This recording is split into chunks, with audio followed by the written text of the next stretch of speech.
Hey guys, it's Matt. And Mike. I just want to give you guys a quick apology. We lost the audio from our last clip for the Giants, and we're just doing a very quick recap so we have something up about these guys because we don't want to forget about any of the 32 teams. We love them all. All of them, maybe. So, real quick, here we go. Mike's going to kick it off with the Giants offense. New York Giants offense. This is the whole team, not just the offense, was 11-5 last year. They were second place in the NFC East, where they made a playoff appearance in the wild card, but were absolutely crushed by our Green Bay Packers in a game that I attended.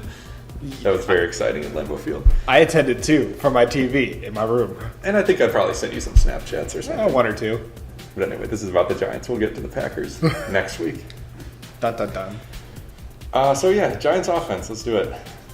They were pretty bad across the board. 19 points per game. Oh, okay. I made this joke last time, but it got lost. I accidentally wrote down here points per shame. Oh, yeah, that's right. The Freudian slip. Right, yeah. 19.4 points per game, which was 26 in the league. Matt's got his binoculars out again, which is good. 330 yards per game was 25th in the league. 242 pass yards per game was 17th. But their rushing yards was where they struggled the most, where they averaged just 88 per game, and that was 29th in the league, which is fourth worst. Very good, Mike. Thanks. I had to count on my fingers there. I saw. Good thing we're not on video. Otherwise, our viewers would know too. But you just told them, didn't you? Yeah, well. Anyway, Eli Manning, the 36-year-old veteran quarterback for the Giants, had a pretty bad year in 2016. He completed 63% of his passes for 4,000 yards with just a 6.7 average, which is very low. 26 touchdowns and 16 interceptions with 4 fumbles lost as well. And the whole offense as a whole only converted 36% of their third downs. They were 78 out of 219. Yeah, they really struggled in that area. And big part of that was the turnover proneness of Manning. As a person who's watched a lot of Jay Cutler, as you know, living in Chicago as we do, Eli Manning is one of the few other quarterbacks in the league that would make me feel better about Cutler sometimes because he seemed to have the same tendency to have a lot of multi-turnover games as Cutler does. And I think you said last time in our lost archived recordings that it was a competition between the two sometimes. Yes. See who can throw more turnovers in a single game. And it turns out neither of them won. It was Matt's favorite quarterback ever, Ryan Fitzpatrick. With 6 interceptions in a game.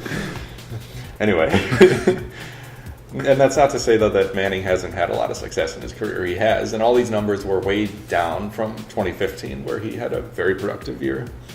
Except for turnovers, which went up. It's still productive. I mean, technically it went up. He produced something, yeah. Produced turnovers. And Apple turnover. Oh, yeah. I gotcha. But it's not all on him, though, because I'd say he was definitely hurt by lack of a running game. And his receivers dropped the 12th most passes in the league last year. So the receivers literally didn't do half their job. Yeah. One job is to run the routes. The other is to actually catch the football. Uh-huh. And then the next job is to run with it and hold on to it. Well, I mean, you can't even make it that far if you don't catch it. That's true. Another interesting piece of quarterback news here is that the Giants signed Geno Smith last week to a 1-year deal. And I don't know what it means. It's only a 1-year deal, which indicates they're not necessarily looking for him to be the guy that takes over.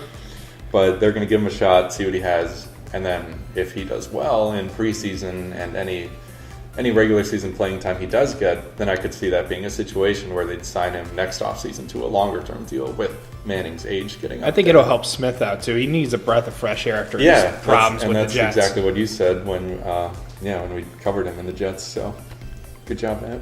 Woo! Got to get something right once in a while.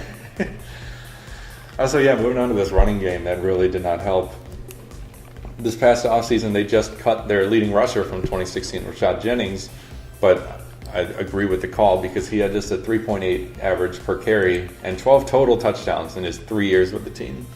And just to put that in perspective, about Garrett Blunt, a long time ago now when we did our AFC East show, Blunt had, I believe it was 18 or 19 touchdowns last year alone. Rashad Jennings had 12 in 3 years as the starter. Well, let's give a look at that offensive line difference, though, too, as well. Okay, but still. But the point is Jennings isn't a big loss. Also in that backfield is Shane Vereen, the expatriate. He's their passing down specialist. He missed 11 games this past year, tearing his triceps twice. But he'll be back next year. They're going to give him one more shot. I think next year is the last year on his deal. So, you think you could tear it a try time? Is that what the try is for in triceps? Learn something new every day. Also there is Paul Perkins, who was a 5th-round draft pick out of UCLA last year. He showed up in 14 games. He had 450 yards and a 4.1 average. So he looked pretty good, but... Is he the PP of JPP? Yes, he is. He is. Maybe, I don't know his middle name, but if it starts with J, maybe he's PJP. That could get confusing. JPP's partner. PJP. I like it. They've got a couple other guys there. They've got Orland Starkwa. Yeah. And I don't know what's going to happen with this backfield. I think either they're going to try to make Perkins the starter, which I don't know if he's capable of, or I think, which is more likely, they need to also draft a running back. Cool. Yeah. Moving on to wide receiver. There was some news here. This is now a couple weeks old, but they signed Brandon Marshall. What? Brandon Marshall. Oh, that guy. Him? Yeah. He's been around for a while. And he will join Odell Beckham and Sterling Shepard in what I think is now potentially one of the best 3 wide receiver core in the league.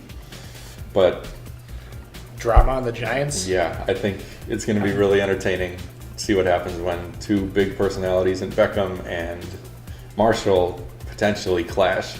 And they already indirectly did, because I believe it was shortly after he got signed, Marshall tweeted something to the effect of that boat trip, that infamous boat trip the Giants receivers went on right before the wild card game, in which Beckham dropped like 4 balls, by the way. Anyway, and then it was the media thing for a long time. I'm sure everyone's aware of this. But in other words, he's already started crap. Yeah, Marshall went on Twitter and said, that boat trip would never have happened if I was on the team. Not your first welcoming, warm remarks when you've just joined a new team. Yeah, that's like a slap in the face to everyone else. And, we know Beckham doesn't like getting slapped. Remember what he did to the kicking net on the sideline of that one? And here we go. Yeah, so it's going to be really fascinating. If it works, if they figure out a way to... Ben McAdoo's going to have his hands full. Yeah, it's either going to be the greatest move or the most entertaining move. And it could be great with Marshall and Beckham on the outside with Sterling Shepard. He was a rookie last year manning the slot, because the Giants run more 3 wide receiver sets than anyone in the league. So these guys are all going to be on the field together a lot. Nothing too noteworthy at tight end. They don't have a ton of production for this team, but Will Tye is their 25-year-old receiving tight end who caught 48 passes for almost 400 yards, just 1 touchdown last year. And then they signed in free agency Rhett Ellison, who's going to be playing kind of a hybrid fullback and tight end role. I think he's going to be a great addition to their running game too, as a blocker. Offensive line really quickly. Eric Flowers has issues. He's their left tackle. He was a 1st-round pick in 2015. And he started out kind of strong his 2nd year, but over the final 3 quarters of the season, he allowed 54 QB pressures, was flagged 10 times, and just struggled a lot. He's actually the 2nd most flagged player in the league, right behind Josh Norman. Not good company. No. The interior of the line is pretty solid, but then at right tackle, they had issues last year too with Bobby Hart. And this offseason, they signed DJ Fluker, who's played some right tackle and some right guard throughout his career. And apparently there's no guarantee that Fluker will even make the final roster, but they're bringing him in at the very least as some competition for Hart to see if he can do a better job, which I definitely believe he can. And that is already almost 10 minutes on the offense, Matt. Great. I got 45 seconds. Go.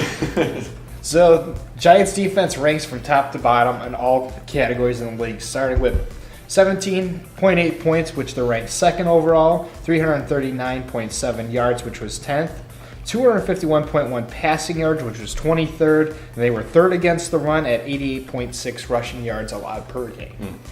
A lot of this has to do with an overall young defensive crew, which they've started to address with additions like Eli Apple and all those guys. Young core, up and coming. But the big name, as everybody knows who was re-signed, was JPP, or Jason Pierre-Paul, who is a defensive end. He's only 28, 7th season in the league. And his resume is included but not limited to 53 tackles, 7 sacks, 3 forced fumbles, 8 pass deflections, and a kick block. So this defense has amazing potential. They just need to work on their pass rushing, as we've said with most of the teams in this division. Once they upgrade their pass rush and their corners get a little bit more comfortable in their positions, then obviously they're going to be better against the pass. There's just a few age spots in their linebacking core, but I mean, 29 isn't exactly the oldest. So, no, that's still something. In their prime. But they are definitely going to be looking to address that in the near future. Mm-hmm. 2 notes I want to make. Okay. And I forgot to say this last time. Yeah. Oh, we're already over time. All right. They have a defensive tackle, Damon Harrison, whose nickname is Snacks, and I think that's awesome. And just about Jason Pierre-Paul, I want to do my impression of how that contract extension worked. Are you ready? Oh, God. You be the coach. Tell me I got my extension. So you got your extension. All right. Anyone got some fireworks? Let's celebrate. Okay. Sorry. Are you done? Yeah, I'm done. And we are actually done with this episode. So like I said, guys, we're going to make it real quick since we forgot it. We have a lot of work to do today for us. So thank you guys for listening. We apologize that the original audio got lost and that this is coming out much later. But, hey, we do what we can here. So stick Let us know with if there's any big stories you think we missed. We'll respond either on Twitter at 2M_football or in the comments here. And stay tuned because there's going to be some exciting stuff happening here. So thank you guys for sticking with us. All right, see you next time.